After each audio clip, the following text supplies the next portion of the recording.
ৰাস্তা আমাক লাগিবই ৰাস্তা আমাক লাগিবই ইনকলাব জিন্দাবাদ ইনকলাব জিন্দাবাদ।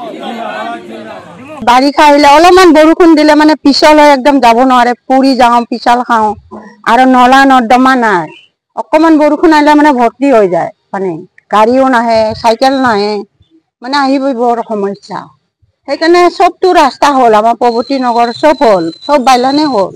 আমাৰ এই 3 নম্বৰটো হ'ব বাকী আছে। এইটো হ'লে আমি মানে খুব শান্তি পাওঁ।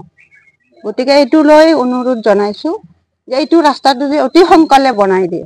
একাটো পানী হয়, এই মেচিন লগাই পেলাই মই খিচবা লাগে, নালা নাই, তাৰমানে ওলাই যোৱা, মই অকলে থাকো, তাৰমানে আকৌ মেচিন দি পেলাই সিঁচো, আৰু হেৰি তাৰমানে গোটেই বাউণ্ডেৰীত মোৰ পানী উঠে। সমস্যাটো তাৰমানে নালাটো নাই, পানী ওলাই যোৱা।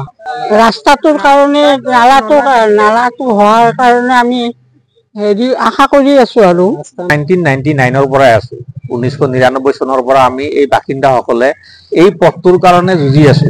যিখিনি এতিয়া পজিশ্যন দেখিছে এইখিনি আমিয়ে নিজে ঠিক কৰি লৈছো। আৰু আমি 2022ত এখন ইয়াতে আমাৰ ঘৰতে মিটিং এখন পাতিছিলো যে ৰাস্তাটোৰ কাৰণে আমাৰ কাউন্সিলৰ আহিছিল গৌৰী বৰা, তেখেতক আমি এপ্লিকেশ্যন দিছো। এপ্লিকেশ্যন দি কিনেও সেই এপ্লিকেশ্যন কি হ'ল আমি গ'লেও তাৰমানে সদুত্তৰ নাপালো, হ'ব হ'ব বুলি কৈ থাকে। আমি বিধায়ক অতুল বৰাৰ ওচৰলৈ গৈছো, তেখেতেও হ'ব হ'ব বুলি কয়। তাৰপিছত আজিলৈকে ৰাস্তাটো নহ'ল। আকৌ চিফ মিনিষ্টাৰৰ পৰাও লিখাই আনিছো আমি, তাৰপিছত ডিমৰীয়ালৈ গুচি গ'ল বুলি ক'লে, এই ৰাস্তাটো ডিমৰীয়া অঞ্চলেহে কৰিব। আকৌ আমি বামুণী মৈদানত PWD অফিচত গৈছো, তাতে আমি এপ্লিকেশ্যন ছাবমিট কৰিছো, আকৌ চিফ মিনিষ্টাৰৰ পৰা লিখাই আনি দিছো।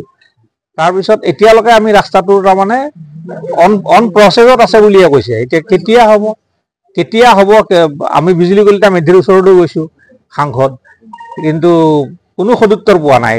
ইয়াৰে যিখিনি অঞ্চলৰ গোটেইকেইটা বাইলেন হৈ গ'ল, কিন্তু আমাৰতো আজিলৈকে হোৱা নাই।